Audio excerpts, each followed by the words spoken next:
ហើយថ្ងៃមុនខ្ញុំក៏ដើរលេងខ្ញុំមានតែ$10ថាជួអាឡែងចង់អាកាចូលនឹងទៀតងាប់បងលក់ខ្លួនឲ្យគេដល់ណា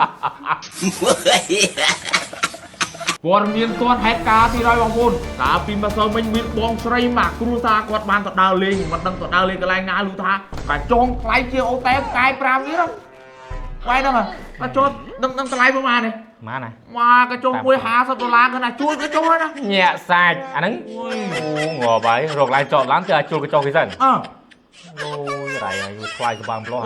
ខ្លាំងជាអូតែកាយ5ទៀតញាក់សាច់មកណាកាចូលកន្លែងគឺមានទូទឹកកកហើយអាចនឹងមានទូទឹកកកទុកឲ្យម៉ាស៊ីនអីចរាយន្តគេដាក់ចរាយន្តម៉ាស៊ីនកកពេលយើងក្តៅដាក់កកហើយថ្ងៃមុនខ្ញុំក៏ដើរលេងខ្ញុំមានតែ$10ថាជួអាឡែងចង់អាកាចូលនឹងទៀតងាប់បងលក់ខ្លួនឲ្យគេដល់ណាអាចហើយបងប្អូនទាំងនេះដឹងនៅកន្លែងណាអត់ខមមិនប្រាប់ម្នាក់មួយមកបើសិនជាបងប្អូនដឹងថាកន្លែងណាដែលអាកាចូល$50ជួយខមមិនប្រាប់ម្នាក់មួយមកដើម្បីឲ្យខ្ញុំដឹងខ្ញុំការពារមុនកុំឲ្យតន់អាទៅ